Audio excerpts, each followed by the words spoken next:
ಕರ್ನಾಟಕ ದಲಿತ ಸಂಘರ್ಷ ಸಮಿತಿ Mahatma professor B Krishnappa ಸಂಘಟನೆಯಿಂದ ಚಾಮರಾಜನಗರ ಜಿಲ್ಲಾ ಸಂಘಟನೆ ವತಿಯಿಂದ ಇವತ್ತು ಅನೂರಿನ ತಾಲೂಕು ದಂಡಾಧಿಕಾರಿ ಕಸ್ಬಾ ಹೋಬಳಿ ದೊಮ್ಮನಗದ್ದೆ ಅನ್ನೋ ಗ್ರಾಮದಲ್ಲಿ 85ಕ್ಕೂ ಮೇಲ್ಪಟ್ಟು ದಲಿತ ಕುಟುಂಬಗಳು ವಾಸ ಮಾಡ್ತಿದ್ದು ಅವರಿಗೆ ಬರೀ 30 ಮನೆಗಳು ಮಾತ್ರ ಇದ್ದಾವೆ. ನೂರಾರು ವರ್ಷಗಳಿಂದ ವಾಸ ಮಾಡ್ತಿದ್ದಾರೆ. ಕೂಲಿ ಕೆಲಸ ಮಾಡೋಂಥವ್ರು ಎಲ್ಲರೂ ಕೂಡ BPL ಕಾರ್ಡ್ದಾರಾಗಿದ್ದಾರೆ.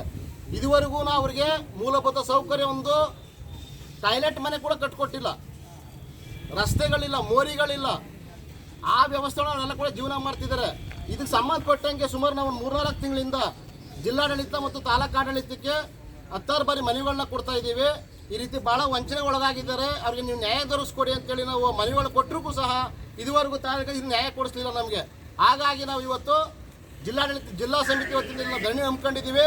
ಇವ್ರು ಏನಾದರೂ ನ್ಯಾಯ ಕೊಡಿಸಲಿಲ್ಲ ಮತ್ತು ಇದೇ ರೀತಿ ವಿಫಲ ನೀತಿ ಅನುಸರಿಸಿದಲ್ಲಿ ಮುಂದಿನ ದಿನಗಳಲ್ಲಿ ಜಿಲ್ಲಾಡಳಿತದ ಮುಂದೆ ಅಂದರೆ ಜಿಲ್ಲಾಧಿಕಾರಿ ಕಚೇರಿ ಮುಂದೆ ಅಹೋರಾತ್ರ ಧರಣಿಯನ್ನು ಹಮ್ಮಿಕೊಳ್ತೀವಿ ಅಂತೇಳಿ ಒಂದು ಎಚ್ಚರಿಕೆ ಕೊಡಲಿಕ್ಕೋಸ್ಕರ ಇವತ್ತು ಸಾಂಕೇತಿಕವಾದ ಒಂದು ದಿವಸದ ಒಂದು ಕಾರ್ಯಕ್ರಮ ಹಮ್ಮಿಕೊಂಡಿದ್ದೀವಿ.